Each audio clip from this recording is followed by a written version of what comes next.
बड़ी खबर मध्य प्रदेश से है, जहां पर पीथमपुर सेक्टर 3 स्थित हजारगो वेस्ट कंपनी में भीषण आग लग गई है। आग की लपटें इतनी ज्यादा तेज थी कि कई किलोमीटर दूर से ही देखी जा रही थी। ये तस्वीरें देखिए। जैसे ही सूचना मिली, मौके पर दमकल की कई गाड़ियां पहुंची और आग बुझाने की कोशिश में जुट गए। वहीं प्रशासन ने स्थानीय लोगों को एहतियातन बरतने के लिए कहा और आसपास न जाने की सलाह दी, ताकि राहत काम में कोई दिक्कत न आए। और वहीं फिलहाल आग लगने के कारणों का पता नहीं चल पाया है।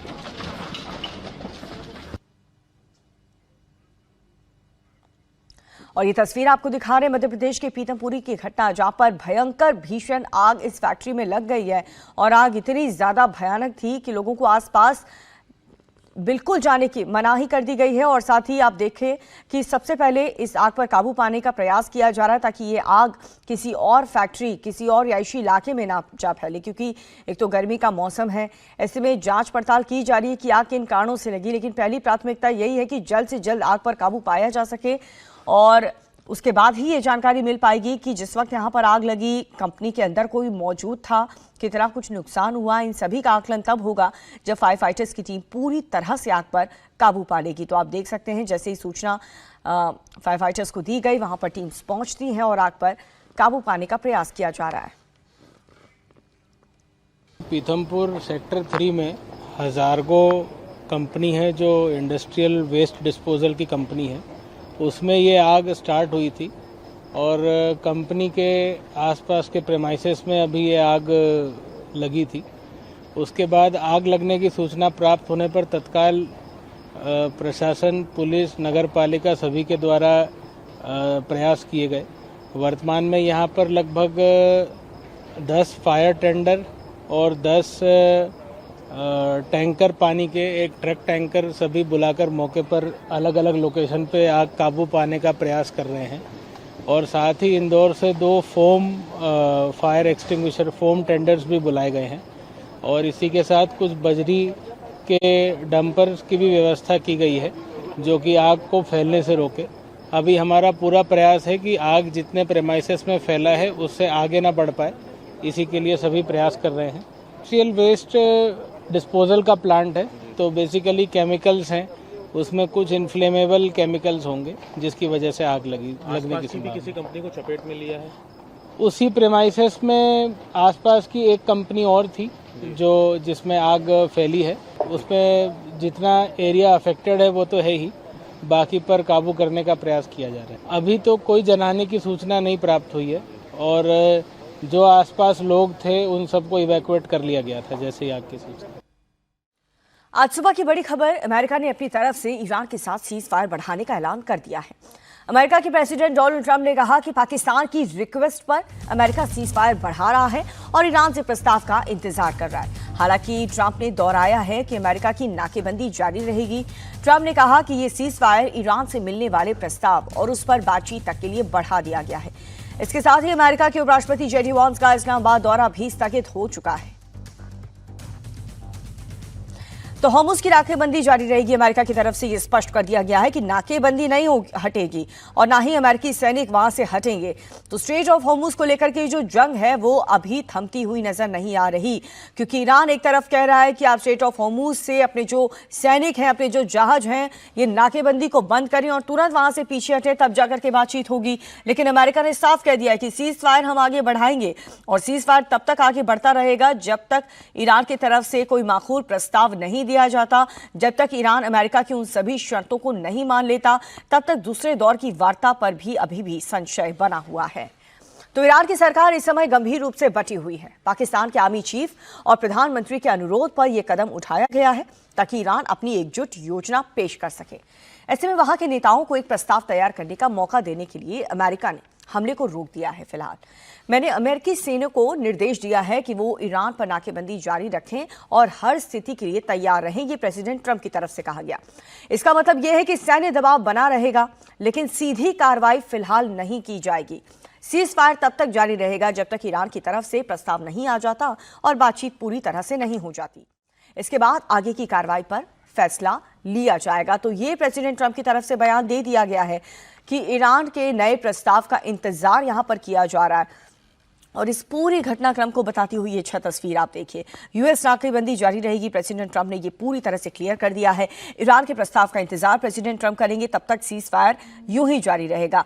दूसरा, वैंस का इस्लामाबाद दौरा टल चुका है। शहबाज मुनीर ने अपील की है और इसी रिक्वेस्ट पर सीज फायर को आगे बढ़ाया गया है। बातचीत के कोई आसार फिलहाल नजर नहीं आ रहे हैं, क्योंकि ईरान ये कह रहा है कि नाकेबंदी जब तक नहीं हटेगी बातचीत नहीं हो पाएगी। और ईरान ने यह भी साफ कर दिया है कि वो दूसरे राउंड की बातचीत के लिए तैयार क्यों नहीं हुआ। ईरान ने कहा है कि अमेरिका ने पहले राउंड की बातचीत में बनी सहमति की शर्तों को नहीं निभाया। अमेरिका के साथ 10 पॉइंट का फ्रेमवर्क तैयार किया गया था, लेकिन बाद में अमेरिका डिमांड बढ़ाता चला गया और इसके साथ ही जब ईरान ने स्ट्रेट ऑफ हॉर्मुज खोलने का ऐलान कर दिया तो उसके बावजूद उसके अमेरिकी सेना को ईरान को बंदरगाह की नाकेबंदी करता रहा। तो बातचीत से हटने पर ईरान का बयान सामने आया। अमेरिका ने सीजफायर की शर्तों का उल्लंघन किया है। ईरान ने हॉर्मुज खोल, अमेरिका ने नाकेबंदी। और इसी बीच एक और बड़ी खबर, ईरान ने पाकिस्तान की कोशिशों को झटका देते हुए साफ कर दिया कि वो अमेरिका के साथ दूसरे राउंड की बातचीत के लिए किसी भी डेलीगेशन को नहीं भेजेगा। ईरानी स्टेट मीडिया के मुताबिक पाकिस्तान में ईरानी डेलीगेशन की सुरक्षा को लेकर के कोई गारंटी नहीं है। साथ ही ईरान की सरकार को पाकिस्तान पर भरोसा नहीं है, जो कि बातचीत के लिए बेहद जरूरी चीज है। ईरानी मीडिया का यह बयान पाकिस्तान के लिए बहुत बड़ा झटका है, जो खुद को वेस्ट एशिया का बड़ा प्लेयर साबित करने की कोशिश कर रहा है। ईरानी अधिकारियों का मानना यह है कि पाकिस्तान के सैनिक नेतृत्व, खास तौर पर आसिम मुनीर का झुकाव अमेरिका की ओर अधिक है। तेहरान को डर यह है कि पाकिस्तान एक निष्पक्ष मध्यस्थ के बजाय अमेरिका के हितों को बढ़ावा दे सकता है। ईरान ने चिंता यह जताई है कि पाकिस्तान में होने वाली वार्ताओं के दौरान संवेदनशील खुफिया जानकारी भी अमेरिका को दे सकता है पाकिस्तान पर ईरान को भी भरोसा नहीं है। और साथ ही ईरानी प्रतिनिधियों की सुरक्षा को लेकर के भी संदेह व्यक्त किया गया है। सीज फायर के ऐलान को लेकर के अमेरिकी एक्सपर्ट्स ट्रंप के लिए झटका मान रहे हैं। एक्सपर्ट का कहना यह है कि ट्रंप के पास कोई भी प्लान नहीं है और वो अपने ही आरोपों में घिरते हुए नजर आ रहे हैं। I think the main issue here is that the two sides departed Islamabad, days ago without a firm date and time set for the next round of talks. So they left it somewhat open on the calendar. Obviously, you had the timeline for the ceasefire that was agreed to. I think some of the steps taken in the interim since then, certainly with the United States now issuing a blockade of Iranian ships coming out of the Strait of Hormuz, is seen by Iran as escalatory and certainly in violation of at least the spirit of the ceasefire that was agreed to in Islamabad. Washington is countered with accusations of its own that Iran is not fully abiding by. So I think at the macro level, you have some issues that remain unresolved.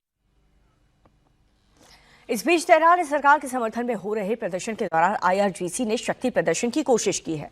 IRGC ballistic missile और launcher लेकर के revolutionary squad और पर आ गया। Tehran से प्रदर्शन की जो तस्वीरें सामने आ रही हैं उनमें ये साफ दिख रहा है कि लोग सरकार के समर्थन में नारेबाजी कर रहे हैं और वही सैनिक एक बैलिस्टिक मिसाइल और लॉन्चर लेकर के पहुंच रहा है। ये प्रदर्शन अमेरिका द्वारा एक तरफा सीजफायर बढ़ाने के ऐलान के बाद किया गया है।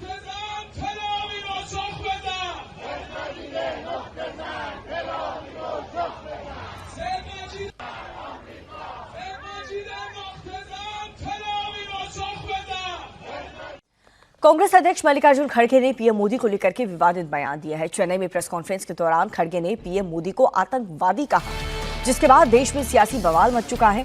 खड़गे के बयान के खिलाफ बीजेपी ने मोर्चा खोल दिया। आज बीजेपी नेताओं का एक डेलीगेशन चुनाव आयोग से मुलाकात करेगा और मल्लिकार्जुन खड़गे के खिलाफ सख्त एक्शन की मांग करेंगे। वहीं विवाद बढ़ने के बाद से खड़गे ने अपने बयान पर सफाई दी है, लेकिन बीजेपी से साफ कर दिया है कि जब तक खड़गे बयान के लिए माफी नहीं मांगते, बीजेपी का विरोध यूं ही जारी रहेगा।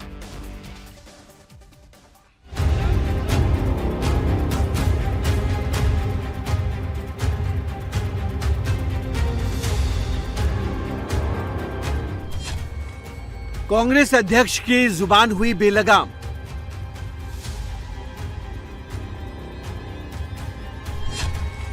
खड़गे ने पीएम मोदी को कहा आतंकवादी। Modi, he is a terrorist and he is who won't believe in equality. His party won't believe in equality and justice. BJP हुई आग बबूला, खड़गे ने लिया यू टर्न। उनको मैं टेररिस्ट नहीं बोला, उन्होंने टेररिज्म करके लोगों को डरा रहे और इलेक्शन में सबको डरा डरा के छापे मार के उनका मुंह बंद करने की कोशिश कर रहे। कांग्रेस अध्यक्ष मल्लिकार्जुन खड़गे के बयान ने बीजेपी को आग बबूला कर दिया है। चेन्नई में एक प्रेस कॉन्फ्रेंस के दौरान पीएम मोदी को आतंकवादी कह दिया। Annadurai, Great Kamraj and Kalinga. These people stand for this women reservation, justice, equality, fraternity. For that they stood. Modi is not for these principles. And one more thing I want to tell, how this AIDMK people who themselves put the photo of Annadurai and the party itself is Annadurai, how can they join with Modi, who is a terrorist and who won't believe in equality. His party won't believe in equality and justice. खड़गे के इस विवादित बयान ने देश का सियासी पारा एक बार फिर बढ़ा दिया है। खड़गे के बयान के खिलाफ बीजेपी ने मोर्चा खोल दिया है। गृह मंत्री अमित शाह ने सोशल मीडिया पर मल्लिकार्जुन खड़गे को जवाब देते हुए कहा कि हर दिन कांग्रेस अपने बर्ताव में नई गिरावट दिखा रही है और सार्वजनिक चर्चा के स्तर को गिराने में अपना ही रिकॉर्ड तोड़ रही है। कांग्रेस अध्यक्ष मल्लिकार्जुन खड़गे जी ने सार्वजनिक आचरण के हर मापदंड को तोड़ दिया और भारत के चुने हुए प्रधानमंत्री नरेंद्र मोदी को आतंकवादी कहकर देश को शर्मसार कर दिया। देश के सबसे बड़े नेता का ये अपमान उन लाखों लोगों का अपमान है जो मोदी जी से प्यार करते हैं और उनका समर्थन करते हैं। मोदी जैसे नेता को आतंकवादी कहना, जिन्होंने पिछले 12 सालों में आतंकवाद को पूरी तरह से खत्म कर दिया है, बेहद निंदनीय है। जब भी कांग्रेस मोदी जी पर अपशब्दों की बौछार करती है तो भारत की जनता ही उन्हें जवाब देती है। इस बार भी जनता ही जवाब देगी। कांग्रेस पार्टी के नेता राहुल गांधी हो, खड़गे जी हो, कांग्रेस पार्टी ये सहन नहीं कर पा रही है कि 3 बार भारत के लोगों ने प्रधानमंत्री नरेंद्र मोदी जी, जो एक ओबीसी बैकग्राउंड से आते हैं, जो एक बड़े साधारण घर में बड़ी साधारण जीवन शैली बिता के देश की सेवा के लिए 50 साल से जुटे हुए, उनको जब देश की जनता इतना प्यार देती है, आज 3 बार उनको प्रधानमंत्री के रूप में चुन के भेजा है, ये शायद कांग्रेस पार्टी और गांधी फैमिली से पच नहीं रहा है और उनके मन की भावना जो है वो दर्शाती है इस प्रकार के जब वक्तव्य करते हैं। और पहले भी उन्होंने क्या क्या नहीं कहा मोदी जी के लिए, क्या क्या नहीं कहा मोदी जी की मां के लिए। बीजेपी खड़गे के बयान के खिलाफ अब चुनाव आयोग जाने की तैयारी कर रही है। आज सुबह 10:30 बजे बीजेपी के वरिष्ठ नेता चुनाव आयोग से मुलाकात करके खड़गे के खिलाफ शिकायत करेंगे। चुनाव आयोग से मुलाकात करने वालों में केंद्रीय मंत्री निर्मला सीतारमण, किरेन रिजिजू, अर्जुन राम मेघवाल, बीजेपी राष्ट्रीय महासचिव अरुण सिंह, ओम पाठक शामिल हैं। बीजेपी का कहना है कि खड़गे ने प्रधानमंत्री नरेंद्र मोदी को आतंकवादी कहा है। ये सिर्फ अपमानजनक ही नहीं है बल्कि लोकतांत्रिक संस्थाओं पर एक खतरनाक हमला है। ये आदर्श आचार संहिता का स्पष्ट उल्लंघन है। इस पर तुरंत कार्रवाई होनी चाहिए। इस प्रकार का माहौल देख रहे हैं देश भर में, कांग्रेस एक के बाद एक वो सब गलती कर रही, जिसके कारण से ऐसा लग रहा है कि कांग्रेस के लोगों को अपने व्यवहार पे, आचरण पे और अपने अतीत पे गौर करना चाहिए। कांग्रेस मीसाबंदी के दरमियान अपोजिशन के साथ जो कांग्रेस ने व्यवहार किया है उसकी आज तक माफ़ी नहीं मांगी। कांग्रेस ने तमाम प्रकार के अलगाववादी तत्वों को प्रोत्साहन दिया, लेकिन कांग्रेस यशस्वी प्रधानमंत्री को आतंकवादी बताया, ये बहुत दुर्भाग्यपूर्ण है। कांग्रेस पार्टी जो है आतंकवादियों को पालने के लिए, उनको संभालने के लिए इसी के लिए जानी जाती है, उनका संरक्षण करने के लिए। कांग्रेस पार्टी की मानसिकता, जब उनकी सरकार थी तो देश लगभग आतंकियों के हवाले हो गया था। जहां मर्जी होते थे आतंकवादी हमले करते थे। और ये जिहादियों को पालने की जो कांग्रेसी मानसिकता है, उसमें उन्हें कोई भी राष्ट्रभक्त, कोई भी देशभक्त उनको भयभीति करेगा। और आज जो खड़गे जी ने बोला है वो ये बताता है कि कांग्रेस के पास अब ना मर्यादा बची है और ना मुद्दे बचे हैं। कि अब देश की आधी आबादी महिलाएं कभी इन लोगों को वोट इस भारत में नहीं करेंगी, तो उस फ्रस्ट्रेशन में, उस पीड़ा में, उस कुंठा में, उस जेलेसी में यशस्वी प्रधानमंत्री मोदी जी को खड़गे साहब जैसे वरिष्ठ नेता, विद्वान नेता, प्रबल नेता वो फ्रस्ट्रेशन में आतंकवादी बोल रहे हैं। इससे पता चल गया बंगाल भाजपा जीत रही है, उत्तर प्रदेश हम जीतने जा रहे हैं, असम हम जीत चुके हैं, पुडुचेरी हम जीत चुके हैं, तमिलनाडु में पैठ बड़ी हो गई, केरला में बड़ी हो गई। प्रधानमंत्री जी को जितनी गालियां जब भी आती है विपक्ष से, समझ लीजिए प्रधानमंत्री जी और विराट और विशालकाय हो रहे हैं। तो खड़गे साहब, आपकी फ्रस्ट्रेशन के लिए आपको बधाई। जिनके इरादों और कामों से भारत के दुश्मन थर थर कांपते हैं, ऐसे श्री नरेंद्र मोदी जी के खिलाफ कांग्रेस के अध्यक्ष मल्लिकार्जुन खड़गे अपने आका, अपने मालिक राहुल गांधी और उनके विदेशी आकाओं को खुश करने के लिए अपशब्द कहते हैं, आतंकवादी जैसे घटिया शब्द का इस्तेमाल कर रहे हैं। ये उनका मानसिक दिवालियापन है। ये देश की लोकतांत्रिक मर्यादाओं पर सीधा हमला है।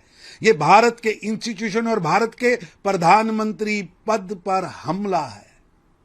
ये बयान कांग्रेस नेतृत्व की हताशा, निराशा, कुंठित मानसिकता की बौखलाहट को उजागर कर रहा है। विवाद बढ़ने के बाद कांग्रेस अध्यक्ष मल्लिकार्जुन खड़गे ने अपने बयान पर यू टर्न ले लिया। खड़गे ने अपनी सफाई में कहा कि बीजेपी सरकार राजनीतिक दलों और खासकर उम्मीदवारों को डरा रही है। वे सीबीआई, ईडी और इनकम टैक्स जैसी संस्थाओं का इस्तेमाल कर रहे हैं। ये झूठ है। मैं पीएम के खिलाफ नहीं बोला। पीएम जो टेरराइज कर रहे हैं पॉलिटिशियंस के ऊपर, कैंडिडेट के ऊपर, उसके बारे में मैंने ये कहा ये भाई टैक्स टेररिज्म हो रहा है। ईडी का छापे पड़ रहे हैं और अपने सीवीसी का हो रहा है, इनकम टैक्स का हो रहा है, ये जो सीबीआई का हो रहा है। ये जो टेररिज्म है, ये टेररिज्म ये प्रधानमंत्री करवा रहे हैं। तो इसीलिए उनको मैं टेररिस्ट नहीं बोला। उन्होंने टेररिज्म करके लोगों को डरा रहे और इलेक्शन में सबको डरा के छापे मार के उनका मुंह बंद करने की कोशिश कर रहे और चुनाव में हराने की कोशिश कर रहे। ये बातें हमने मद्रास में, चेन्नई में कहा।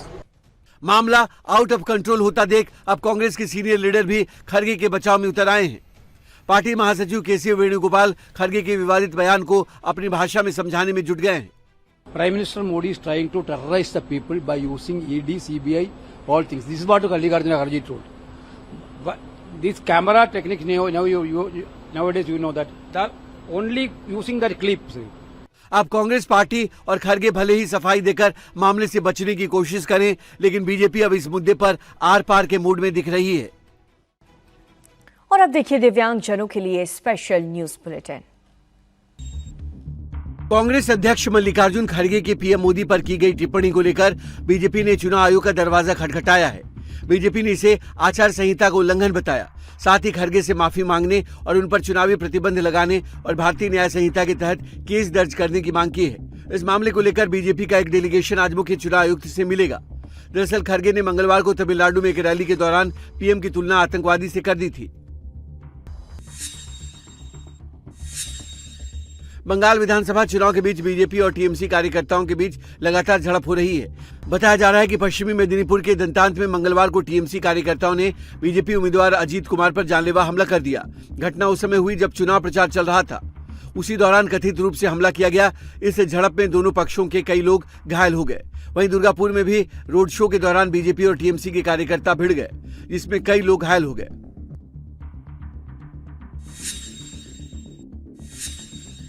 पहलगाम की बैसरन घाटी में हुए आतंकी हमले की आज पहली बरसी है।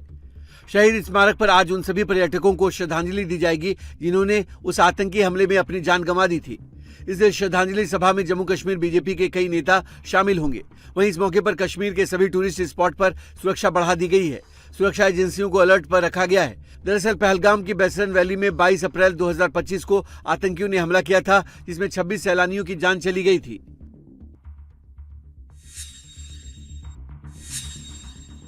उत्तराखंड में 4 धाम यात्रा की शुरुआत हो चुकी है। आज सुबह 8 बजे बाबा केदार धाम के कपाट खुलेंगे। वैदिक मंत्रोच्चार और विधि विधान के साथ कपाट खुलने के बाद केदारनाथ यात्रा 2026 का विधिवत शुभारंभ होगा। इस दौरान सीएम पुष्कर धामी भी केदारनाथ धाम पहुंचकर पूजा अर्चना और धार्मिक अनुष्ठानों में शामिल होंगे। केदारनाथ मंदिर को 51 क्विंटल फूलों से सजाया गया है। वहीं केदारनाथ मंदिर समिति ने परिसर के भीतर मोबाइल फोन के उपयोग पर पूरी तरह से प्रतिबंध लगा दिया है। कोई भी श्रद्धालु मंदिर परिसर में मोबाइल फोन लेकर प्रवेश नहीं कर सकेगा और न ही फोटो, वीडियो या रील्स बनाने की अनुमति होगी। ये फैसला मंदिर की पवित्रता बनाए रखने और श्रद्धालुओं की सुविधा को ध्यान में रखते हुए लिया गया।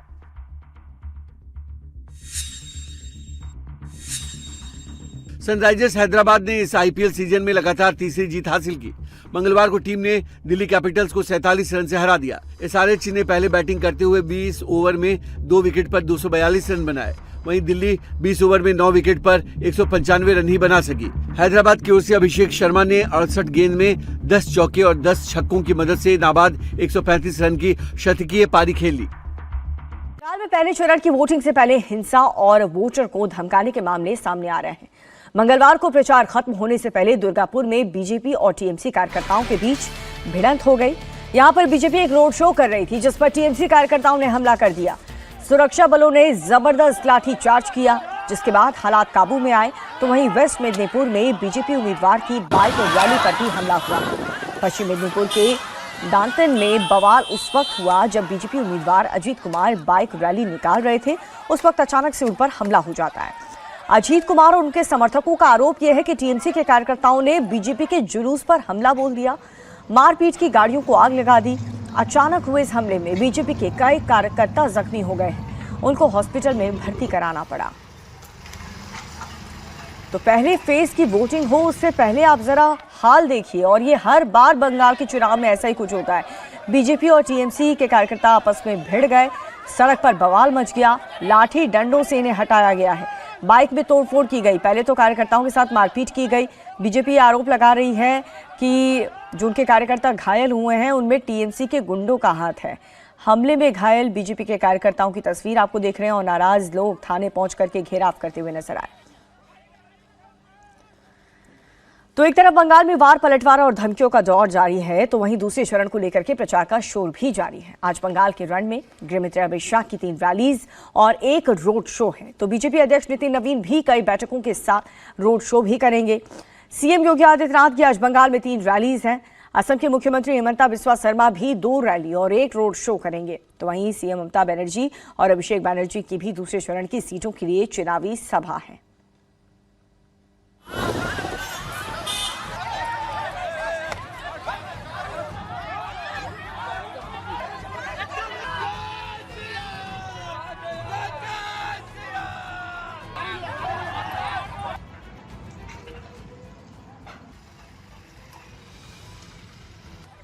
सड़क पर बवाल,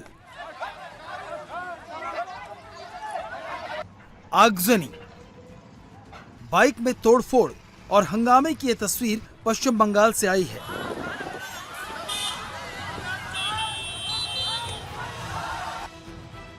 बीच सड़क पर एक साथ दर्जनों बाइक पड़ी हुई हैं। सभी बाइक्स में तोड़फोड़ की गई है। बाइक बीजेपी कार्यकर्ताओं की है और तोड़फोड़ का आरोप टीएमसी के वर्कर्स पर लगाया जा रहा है। ये तस्वीरें वोटिंग शुरू होने से 36 घंटे पहले की हैं। वोटिंग से पहले बवाल की तस्वीरें ये बताने के लिए काफी हैं कि इस बार बंगाल में शांतिपूर्ण चुनाव कितना बड़ा चैलेंज है।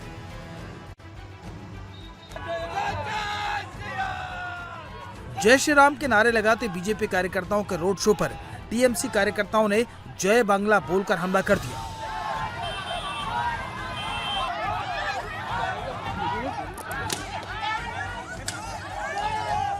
दुर्गापुर के जेसी बोस इलाके में बीजेपी और टीएमसी के समर्थक आपस में भिड़ गए। असल में जेसी बोस इलाके में BJP candidate Chandrashekhar Banerjee road show निकाल रहे थे। इसी दौरान बीजेपी समर्थक जय श्री राम का नारा लगा रहे थे, जिसके जवाब में टीएमसी समर्थकों ने जय बांग्ला के नारे लगाने शुरू कर दिए। इस पर दोनों पार्टियों के वर्कर्स के बीच कहासुनी हो गई और बात बढ़ते बढ़ते मारपीट तक पहुंच गई।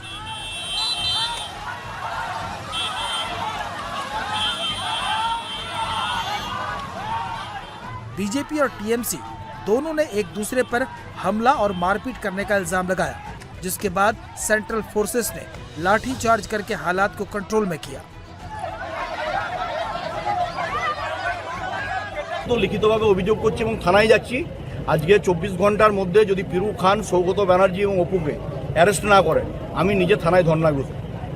আমি তো আগেই বলেছি যে এই ওসি পরিবর্তন করতে হবে, আপনাদের সামনেই বলেছিলাম ওসি পরিবর্তন করতে হবে, আইসি কাকসাকে পরিবর্তন করতে হবে। এখান দিয়ে আলুওয়ালিয়া সাহেব আর চন্দ্রশেখর ব্যানার্জি দুজন এদিক দিয়ে র্যালি করে যাচ্ছিলেন। আমাদের ছেলেরা এখানে ওনারা জয় শ্রীরাম স্লোগান দেন, তার পরিবর্তে এরা জয় বাংলা স্লোগান দেয়, যার জন্য সিআরপিএফ নেমে এবং কিছু ক্যাডার বিজেপির যারা বাইরে থেকে ভাড়া করে আনা গুন্ডা, সেই গুন্ডাদের দিয়ে এদের উপর লাঠিচার্জ করানো হয়। আপনি দেখছেন দাদাগিরি, এখানে দাঁড়িয়ে কিরকম দাদাগিরি করছে। सबको अरेस्ट करो, इनका राज चल गया। अपने आप को क्या समझ रहा है ये लोग, मोदी का ये लोग। दुर्गापुर में रोड शो के दौरान टीएमसी बीजेपी कार्यकर्ताओं की भिड़ंत हुई तो वेस्ट मेदिनीपुर में बीजेपी उम्मीदवार की बाइक रैली पर हमला हुआ। पश्चिमी मेदिनीपुर के दांतन में बवाल उस वक्त हुआ जब बीजेपी उम्मीदवार अजीत कुमार बाइक रैली निकाल रहे थे। अजीत कुमार और उनके समर्थकों का आरोप है कि टीएमसी के कार्यकर्ताओं ने बीजेपी के जुलूस पर हमला बोल दिया, मारपीट की, गाड़ियों को आग लगा दी। अचानक हुए इस हमले में बीजेपी के कई कार्यकर्ता जख्मी हो गए, उनको हॉस्पिटल में भर्ती करवाना पड़ा।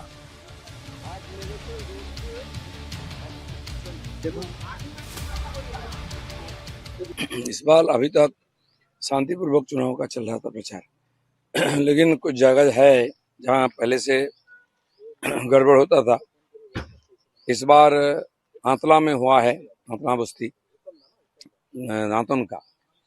पहले से पुलिस को सूचना था, बाइक रैली था, वहाँ हमारे कैंडिडेट भी थे। रैली खत्म होने के बाद जब वापस आ रहे थे लोग, उस समय उनका ऊपर अटैक किया संख्यालघु इलाका में। और प्रार्थी जो अजीत जाना वहाँ जब गए संभालने के लिए, उनको भी मारा गया, उनका गाड़ी तोड़ा गया। अभी करीब 15-20 कार्यकर्ता हमारे जालेश्वर और बालेश्वर में ट्रीटमेंट के लिए उड़ीसा भेजा गया है। बहुत भयंकर आघात हुआ है। 23 अप्रैल को बंगाल में पहले चरण की वोटिंग है। उससे पहले हिंसा और हंगामे की तस्वीरें परेशान करने वाली हैं। तो वहीं मंगलवार को प्रचार के आखिरी दिन दुर्गापुर पश्चिम विधानसभा क्षेत्र से तृणमूल उम्मीदवार कवि दत्ता का लोकल बाजारों में घूमकर वोटर्स को धमकाने का वीडियो सामने आया है।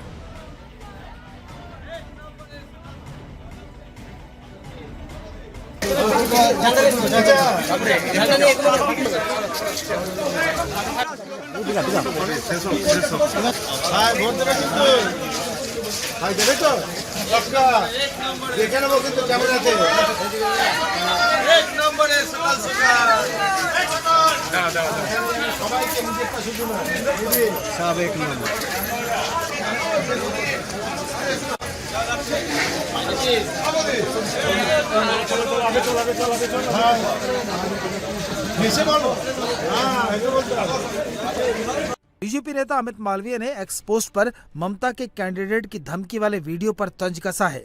अमित मालवीय ने लिखा, इस बार लोकतंत्र को बंधक नहीं बनाया जाएगा। एक तरफ बंगाल में वार पलटवार और धमकियों का दौर है तो दूसरे चरण को देखकर प्रचार का शोर भी जारी है। गृह मंत्री अमित शाह की 3 रैली और 1 रोड शो है तो बीजेपी अध्यक्ष नितिन नवीन भी कई बैठकों के साथ 1 रोड शो करेंगे।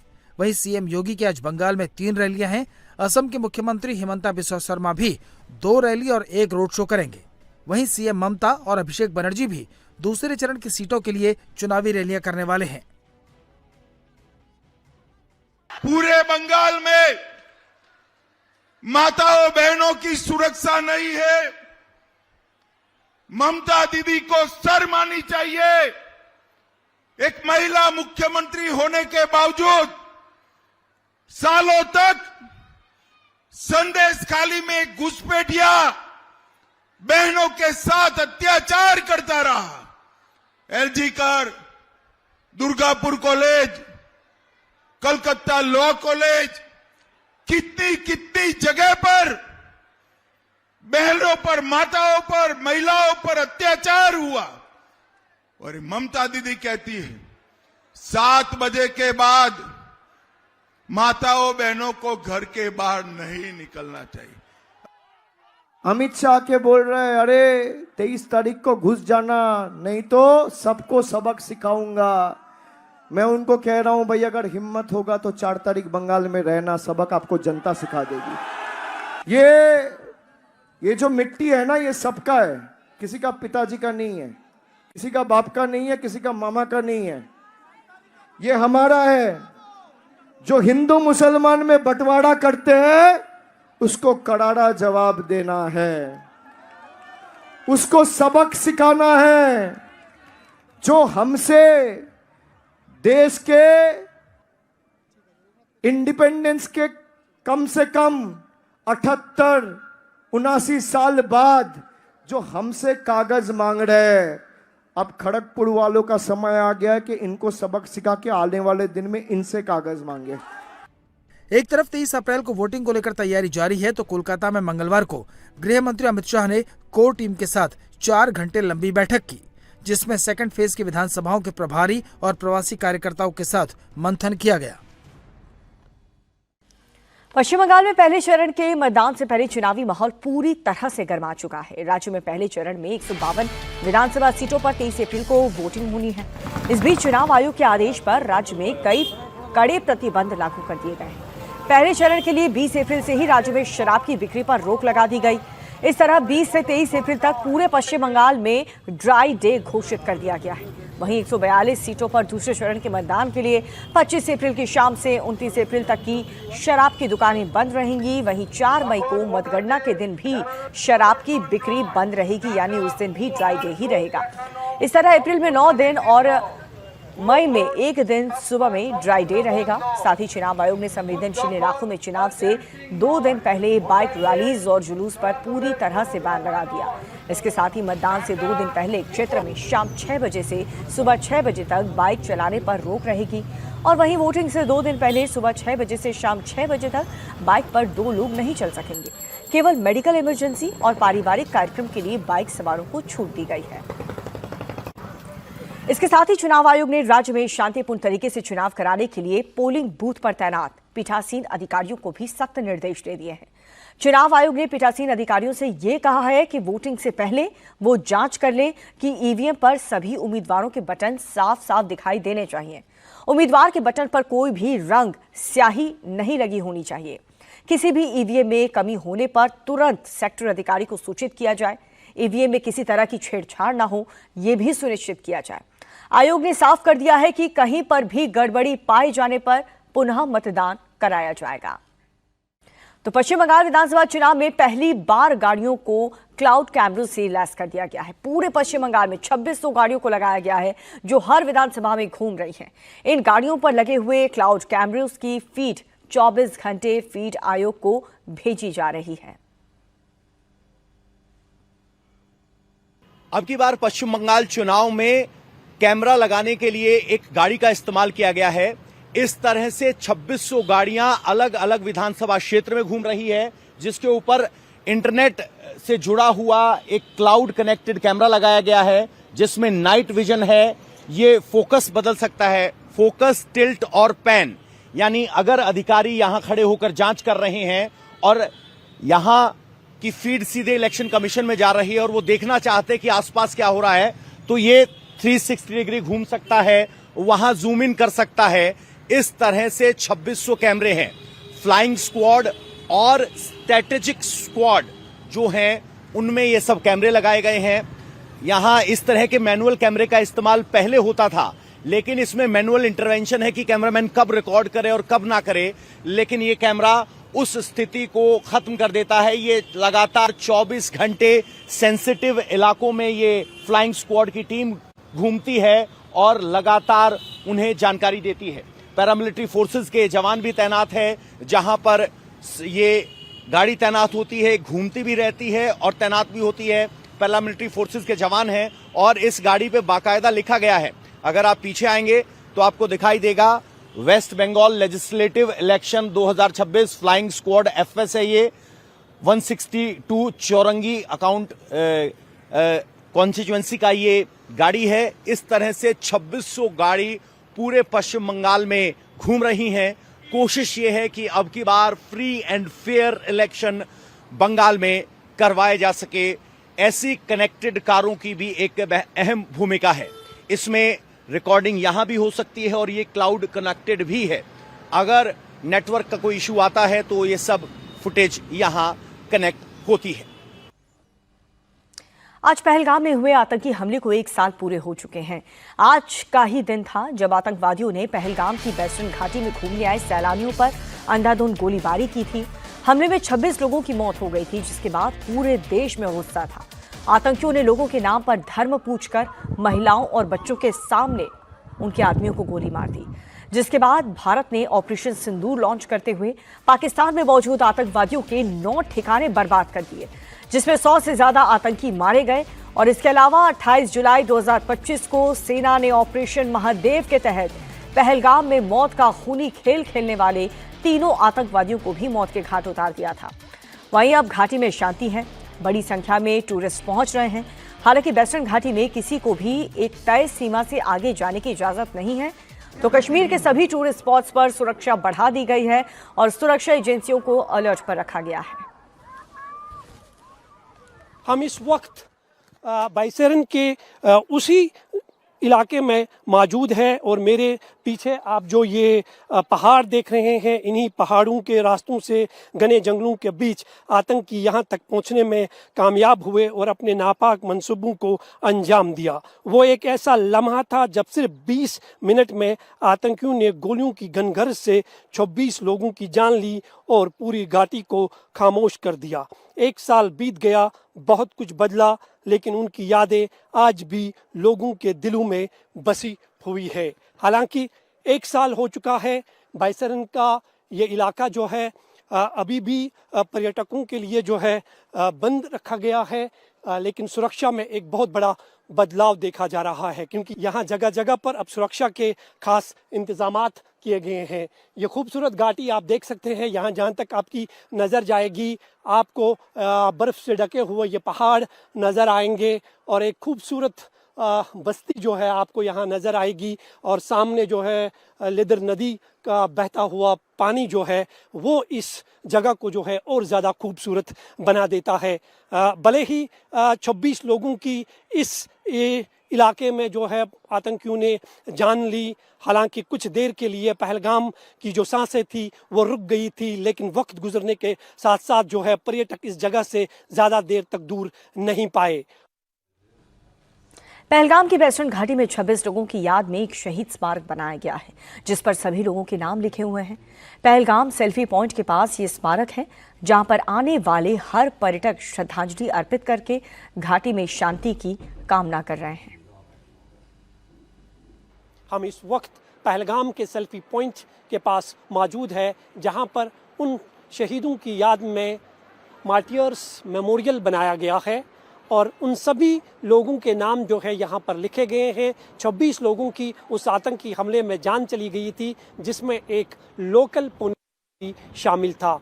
ये मार्टियर्स मेमोरियल आप देख सकते हैं, जो भी पर्यटक यहाँ पहुँचते हैं सबसे पहले सेल्फी पॉइंट पर उन शहीदों को सलाम करते हैं, उन्हें श्रद्धांजलि अर्पित करते हैं और इस मेमोरियल पर आप देख सकते हैं कि शान से भारतीय तिरंगा जो है वो आपको यहाँ पर लहराता हुआ नजर आएगा। खामोश घाटियाँ आप जो देख रहे हैं, ये जो पहाड़ है, बर्फ से ढके हुए पहाड़ है, ये कश्मीर की खूबसूरती में, खासकर पहलगाम की खूबसूरती में चार चांद लगा रहे हैं। और सामने ये बहता हुआ तेज़ लिदर नदी का दरिया, जिसे देखने के लिए पर्यटक दूर दूर से कश्मीर पहुंच जाते हैं। हालांकि इस हमले के बाद ये आशंका जताई जा रही थी कि कश्मीर जो है पर्यटन दोबारा नहीं लौटेगा, लेकिन कश्मीर की खूबसूरती, यहाँ की मेहमान नवाजी से पर्यटक ज़्यादा देर तक दूर नहीं रह पाते हैं। पर्यटक एक बार फिर कश्मीर का रुख करने लगे हैं। खासकर जो पहली बरसी इन पहलगाम के बाइसरन की मनाई जा रही है, उसमें देश भर से पर्यटक जो है कश्मीर का रुख कर रहे हैं। खासकर पहलगाम में बड़ी तादाद में पर्यटक जो है वो पहुंचे हैं और इस मेमोरियल के पास आकर उन लोगों को श्रद्धांजलि अर्पित करते हैं। तो पहलगाम हमले की पहली बरसी है, ऐसे में सुरक्षा एजेंसियां अलर्ट मोड पर हैं। डिजिटल पहचान पहल के तहत क्यूआर कोड जारी किए गए हैं, जिसके तहत पर्यटक उन कर्मचारियों के लिए जारी किए गए क्यूआर कोड को स्कैन कर सकते हैं जिनकी जांच पड़ताल की जा चुकी है। वहीं बरसी से एक दिन पहले भी भारतीय सेना ने पोस्ट किया, जिसमें ये लिखा कि जब इंसानियत की सीमाएं लांघी जाती हैं तो जवाब निर्णायक होता है। भारत भूलता नहीं है, न्याय मिल गया है, भारत एकजुट है। पहलगाम आतंकी हमले के बाद पर्यटकों की सुरक्षा के लिए कई खास कदम उठाए गए हैं, जिनमें सबसे बड़ा और महत्वपूर्ण कदम ये है कि टूरिज़्म डिपार्टमेंट से जितने भी लोग जुड़े हुए हैं उनके लिए, खासकर जो गाइड है, फोटोग्राफर्स है, उनके लिए क्यूआर कोड सिस्टम जो है वो लागू कर दिया गया है। ये वो क्यूआर कोड सिस्टम है जो पोनीवाला गाइड्स और फोटोग्राफर्स को दिया है ताकि पर्यटकों की जो सुरक्षा है उसको यकीनी बनाया जा सके। इस क्यूआर कोड का असल मकसद क्या है ये जानने के लिए हमारे साथ पहलगाम में यहाँ के जो गाइड है उनसे बात करते हैं। जी, आपका नाम क्या है? इशफाक अहमद खान। इशफाक साहब, ये जो क्यूआर कोड आपका है क्या लगता है कितना बड़ा इम्पोर्टेंट है, ये ज़रूरी है ये क्यूआर कोड होना पहलगाम आतंकी हमले के बाद? जी सर, ये बहुत ज़रूरी है। इससे मतलब कि इससे पूरा मतलब इसमें सेफ्टी है, इसमें गलत आदमी कोई भी नहीं आ सकता है। इससे हम बहुत खुश हैं, जो भी है यही सब कुछ है। तो खुश हैं, टूरिस्ट आ रहे हैं फिर से, तो मतलब हमारा रोजी रोटी काम धंधा इन्हीं से चलता है। अब वो लोग यहाँ पे आए, यहाँ पे कुछ भी नहीं है, सब सेफ्टी है। जो भी इसके दायरे में काम करता है उसके पास ये क्यूआर कोड है, सब मतलब सिक्योरिटी के अंदर ही है।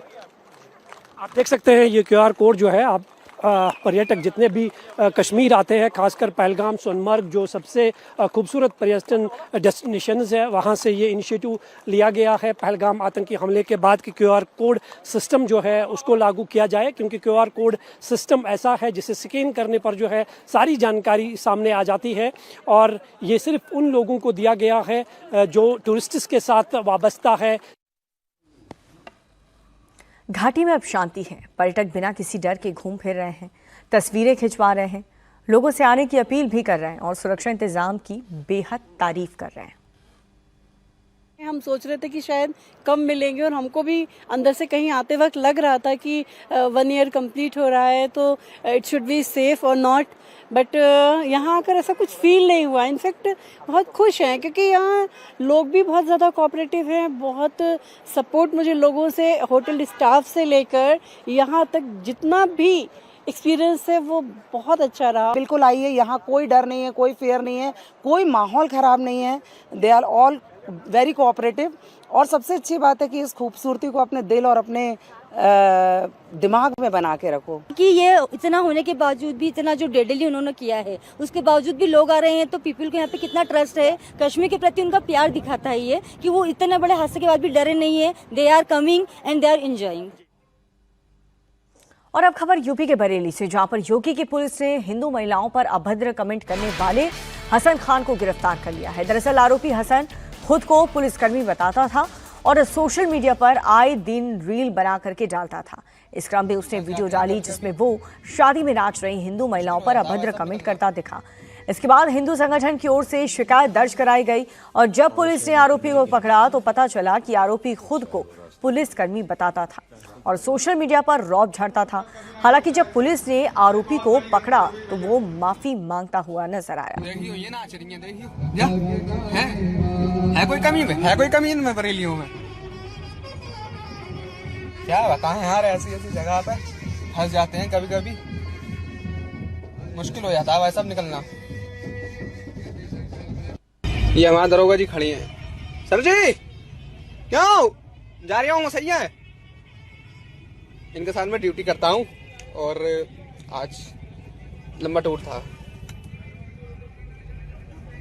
है ऐसे नाच रही जैसे चुड़ैल नाचती हैं, पेशी पड़ती हैं। कम्मा तुम्हारी जीना हराम कर देती है भाई साहब। कभी ना करता ऐसे बहुत बड़ी गलती हो गई भैया, ये गलती हो गई, बहुत गलती हो गई, सही बात।